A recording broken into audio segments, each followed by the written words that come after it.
You tell yourself it's just missing them. That if you could see their name one more time, hear their voice, feel that rush, maybe you'd finally feel whole again. But deep down, you know it's not love you're chasing. It's relief.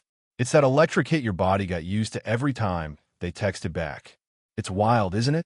How silence can feel like danger. How peace can feel like withdrawal. You keep telling yourself you're strong enough to stop checking their page. Stop replaying old messages. Stop wondering if they ever think of you. And yet, your hand moves before your mind does. You open the app again. You scroll. You search. It's not weakness. It's wiring. Here's what most people don't realize. You don't miss them. You miss the chemical rush that your brain once linked to their presence. Dr. Anna Lemke, the author of Dopamine Nation, calls this the pleasure-pain balance. Every time you felt a spark with them, a text, a kiss, a late-night fight, your brain recorded it as a dopamine spike. And when the high faded, pain followed. So now, when you think about them, you're not remembering the person. You're remembering the hit, the thrill, the pattern. You think you're nostalgic, but really, you're in chemical withdrawal. Most people believe love fades slowly, like a sunset. But neuroscience says otherwise. It doesn't fade, it rewires. Your brain literally associates that person with your survival system. The same region that responds to addiction and danger lights up when you think of them. That's why no logic works. You can read 1,000 breakup books, block them, delete everything. And still, one song can pull you back like gravity. Because love, to your nervous system, isn't poetry. It's chemistry. Here's something you won't expect. The part of your brain that releases dopamine isn't triggered by pleasure. It's triggered by anticipation. So you weren't addicted to their love. You were addicted to waiting for it. Dr. Kent Baird from the University of Michigan proved that dopamine isn't about liking. It's about wanting. That means your brain doesn't crave what felt good. It craves what felt intense. And that's why chaos feels romantic. That's why silence feels unbearable. That's why peace feels wrong. You're not crazy for missing them. You're just human, trapped in a chemical loop. But the good news? Once you understand this loop, you can break it. Because what's learned can be unlearned. In your brain, your beautiful, desperate, dopamine-soaked brain is capable of healing faster than you think. You think you miss them because they were special. But science says your body decided that long before your mind ever had a choice. Dr. Stephen Porges, the neuroscientist behind polyvagal theory, discovered something strange. Your nervous system scans for safety 5 times per second. That means before you even say hello, your body is already asking, is this person familiar? And if your past version of familiar meant walking on eggshells, chasing attention, or earning love through effort, your body will mistake anxiety for attraction. It's not romance. It's recognition. Here's the part most people get wrong. You think you fall for someone's personality, but your nervous system falls for the pattern it already knows how to survive. That flutter in your chest, that isn't intuition. That's your vagus nerve remembering what came next. The high, the tension, the crash. Your body doesn't crave peace. It craves predictability, even if the pattern hurts. Dr. Antonio Damasio calls this the somatic marker effect. Your brain tags past emotional experiences and uses them as shortcuts for future decisions. So when you meet someone whose silence, tone, or energy echoes your history, your body lights up, not with love, but with memory. And don't scroll away yet. You tell yourself, they just feel different. And you're right, they do. Because your body recognizes them. Not as safe, but as known. It's like your nervous system whispering, I know this rhythm. And that rhythm, the thrill, the tension, the unpredictability feels like home. You don't fall for who's right for you.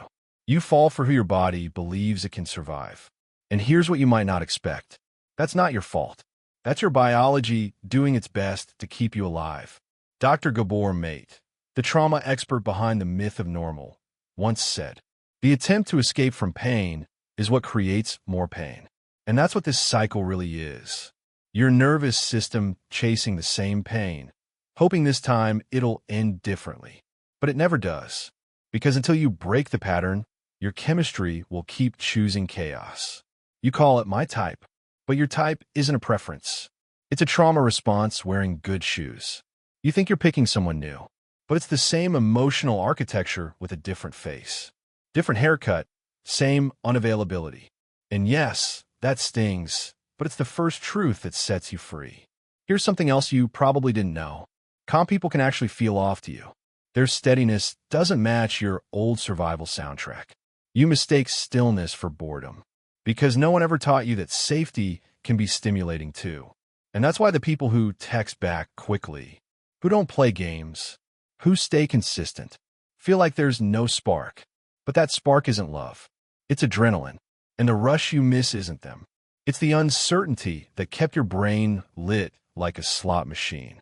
Most people think healing means cutting off contact. But that's just step one. Real healing begins when you stop confusing chaos with connection. Because in just a moment, you'll learn what's really happening in your brain when you can't stop thinking about them. And once you know that, everything changes. Every time you get a notification, your heart jumps. You swipe down and hope it's them. Even when it isn't, your body still releases a tiny hit of dopamine, like a slot machine that almost lined up. Dr. Kent Berridge from the University of Michigan spent decades studying what dopamine really does. And he found something that changed how we understand love and addiction forever. Dopamine is not about pleasure.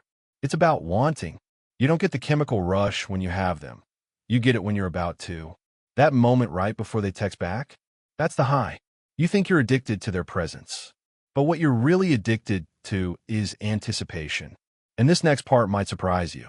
The anticipation phase releases 2 to 3 times more dopamine than the moment you get what you want. Dr. Andrew Huberman from Stanford calls this the chase phase. Your brain feels most alive not when you're loved, but when you're waiting to be. That's why you check their story again. That's why you scroll their feed even when you know you shouldn't. It's not longing. It's a neural lottery ticket. You think you're seeking closure, but your brain is chasing stimulation. Because in your chemistry, maybe is stronger than yes. That's why breakups hurt like detox. Dr. Anna Lemke found that after a dopamine spike, the brain automatically drops below baseline, a chemical hangover. The more you chase the high, the deeper the low that follows. And that's the cycle you're in. Scroll, spike, crash, repeat. It's not love, it's lab chemistry in a human body trying to feel alive. You might think, then what was real about it? Everything, except the timing. You felt real chemistry, but it was your neurotransmitters doing what they were trained to do. But here's the part no one tells you. You weren't in love with them. You were in withdrawal from your own neurochemistry. And here's something you won't expect either. Your brain doesn't differentiate between emotional pain and physical pain. In studies at the University of Michigan, people viewing photos of their exes lit up the same regions as those triggered by burn injury. That's why your chest hurts. It's not a metaphor. It's biology. So no, you're not dramatic for missing them. You're just wired to associate their absence with danger. Amy Winehouse once said, "Love is a losing game." What she didn't know was how scientifically right she was. Romantic love and cocaine craving share the same neural pathway. Dr. Helen Fisher proved it through MRI scans of heartbroken people. That's why when you say, "I just want one more text," you're not being emotional, you're being chemical. And here's the good news. You can retrain that chemistry, because dopamine is habit-driven, and habits can change. But before we get there, pause for a second. If this already feels uncomfortably real, take 5 seconds and subscribe. Not for algorithms, but for awareness.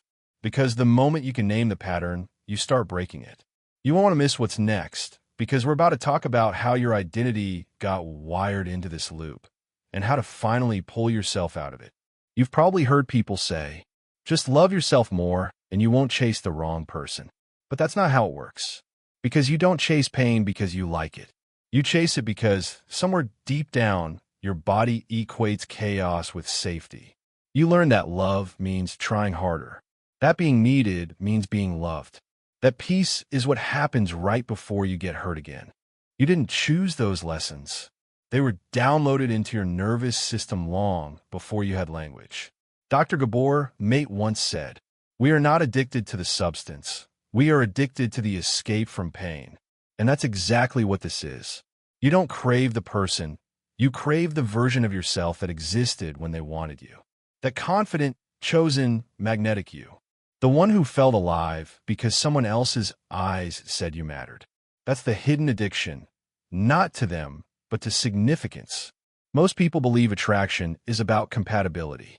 But as Dr. Antonio Damasio showed, our identity is built from emotional reference points, each one anchored in what once felt safe.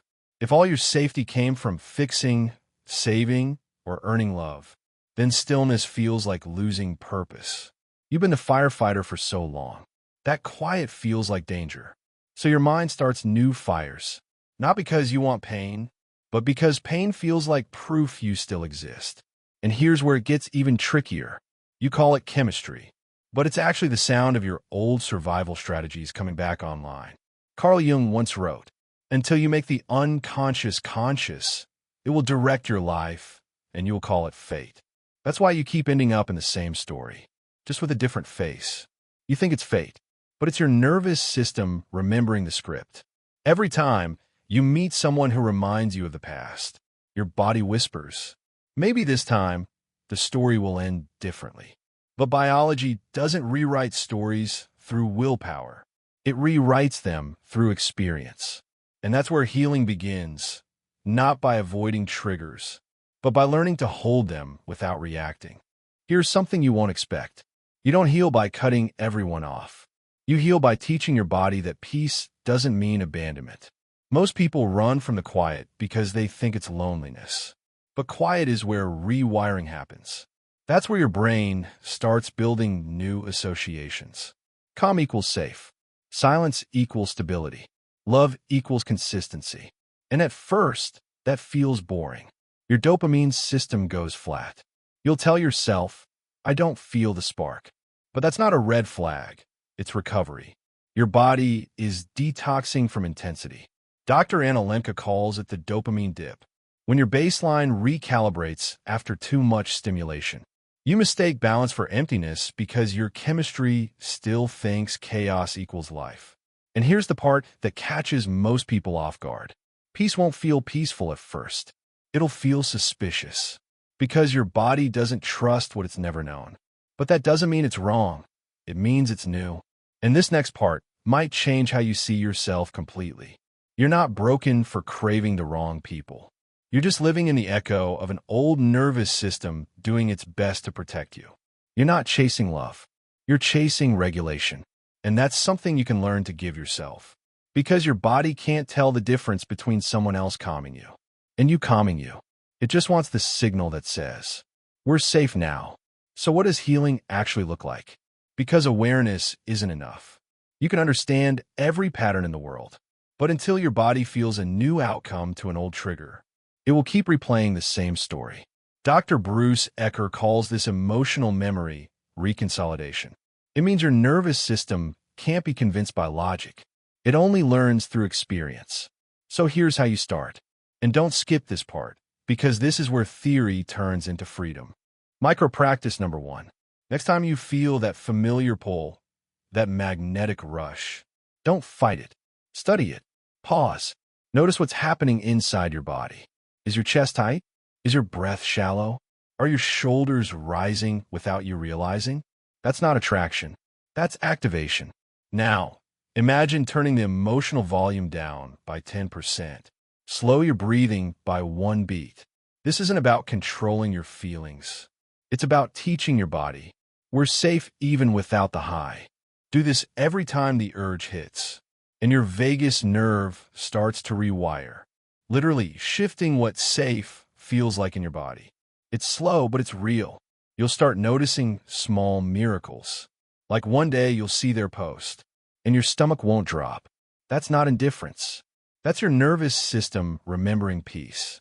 Micro-practice number 2. Replace one reflex with one ritual. If you usually check their story before bed, stop.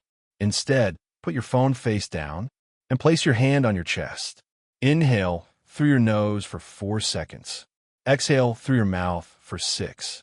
And whisper to yourself, this isn't longing, it's withdrawal. That sentence matters. Because when you name an emotion, you reduce activity in the brain's fear center by almost 40%. That's from a UCLA study on affect labeling. Words literally calm neurons. Here's what most people don't realize. Healing doesn't feel like peace at first. It feels like confusion. Because for the first time, your nervous system is no longer chasing chaos. And it doesn't know who it is without it. You'll mistake calm for emptiness. You'll call boredom loss. But that's not regression. That's detox. And the next time you think, maybe I should just text them once more. Pause. Breathe. Say quietly, I'm not missing them. I'm missing the rush. Every time you do this, you weaken the loop. You're teaching your brain that the story doesn't need another ending. And here's something you might not expect. Laughter helps. Neuroscientists found that laughing lowers cortisol faster than mindfulness. So when you catch yourself chasing another unavailable person, laugh. Seriously, laugh at the irony of it. That humor is your nervous system exhaling. Healing isn't perfection. It's noticing sooner. It's catching the spiral halfway instead of after the crash. It's sending one less text. It's learning that silence doesn't mean danger. And each of those tiny, quiet victories rewires you. Not in theory, but in biology. Let's be honest, you're going to crave the chaos again. Even after you understand it. Even after you swear you're done. Because awareness doesn't erase craving. It just gives it context. And here's what most people don't know. When the dopamine rush disappears, your brain doesn't feel calm. It feels deprived. Dr. Anna Lemke calls this the dopamine dip, the chemical crash that follows every high. When you stop checking their story, stop waiting for the message, stop replaying what could have been, you'll feel restless, empty, almost itchy inside. You'll tell yourself, something's wrong. But it's not wrong. It's withdrawal. Your nervous system is detoxing from unpredictability. And like any detox, it feels worse before it feels better. Dr. Andrew Huberman explained that after long periods of dopamine surges, the brain temporarily reduces its sensitivity. It literally stops feeling pleasure from calm things. That's why peace feels flat. Why consistency feels boring. Why your new healthy relationship feels like nothing. You don't miss them. You miss being high. It's not romance you're craving. It's regulation through intensity. Here's something that might surprise you. Your body can learn to release dopamine after calm. 2. Huberman found that once people repeatedly experience safety, without chaos following, the brain starts linking peace with reward. That's neuroplasticity, your chemistry catching up to your consciousness. And that's why it takes time. Because your nervous system doesn't heal through information. It heals through repetition. Every time you resist the urge to text, you're rewiring. Every time you breathe instead of chase, you're reprogramming. Every time you stay in silence without panicking, you're teaching your brain that calm is survivable. You won't notice the change at first. You'll still wake up and check your phone. You'll still scroll when you're lonely. You'll still feel that ghost ache when their name appears. But one day, something small happens. You'll see their photo and nothing stirs. No spike, no drop, just stillness. That's not numbness. That's freedom. And just when you think the healing is done, the universe will send you a test. Someone new. Familiar in the worst way. You'll feel that spark. The old rush returning like déjà vu. But this time, you'll notice it. You'll see it for what it is, a chemical memory. And you'll smile, because now, the pattern has no power over you. That moment is proof your body has learned safety. And here's a secret no one tells you. Your brain loves progress more than perfection. Each time you pause instead of spiral, you get a smaller dopamine hit, but one that lasts longer. Steady, stable, earned. That's the biology of healing. So when the calm feels uncomfortable, remember, it's not emptiness. It's your nervous system catching its breath. It's your body remembering what normal feels like. You used to live in constant micro-alarm, always scanning for danger, always chasing the next message, always needing the next high. Now the alarm is off, and silence, for the first time, means safety, not danger. Don't rush to fill it. Let's stay quiet, because in that quiet, your brain is rebuilding the peace it once mistook for boredom. And when you start to feel that peace more often, don't resist it. Lean in. That calm you used to run from is the same calm you'll eventually call home. You don't stop repeating patterns when you find someone new. You stop when you become someone new, because the pattern was never about them. It was about who you kept turning into around them. When you were with them, you learned to shrink, to chase, to analyze every silence like it was scripture. You called that love, but it was survival with good lighting. And now you know better. You can feel the difference between peace and adrenaline, between connection and craving, between love that expands you and love that empties you. That awareness, that pause before reacting, that's evolution. That's your nervous system graduating. And sure, you'll still slip sometimes. You'll scroll old messages. You'll replay moments. You'll feel that old spark trying to pull you back.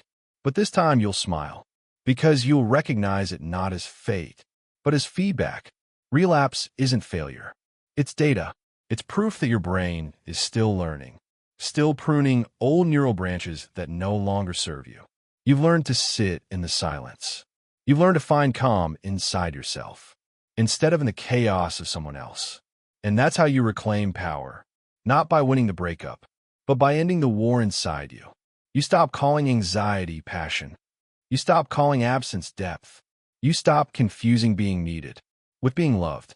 And little by little, your chemistry catches up. Your body begins to crave what's good for it. Steady conversations, honest affection, love that feels like rest, not rescue. Dr. Stephen Porges once said, "Safety is the treatment, not perfection, not control. Safety, because the more your body feels safe, the less it mistakes tension for connection. And one day it happens quietly. You wake up and realize you didn't think about them this morning. You didn't wait for a message. You didn't measure your worth through a screen. You made coffee. You looked out the window. You breathed, and it felt like enough. That's not numbness. That's peace. That's your body remembering who it was before it got addicted to the rush. You've outgrown the chemistry that once controlled you. And now, peace isn't boring. It's intoxicating. That's how you know you're free. Because the final stage of healing isn't forgetting them. It's forgetting the version of you that thought you needed the high to feel alive. When you look back, you'll smile, not because you miss them, but because you remember how far you've come. You'll realize that closure was never something they could give you.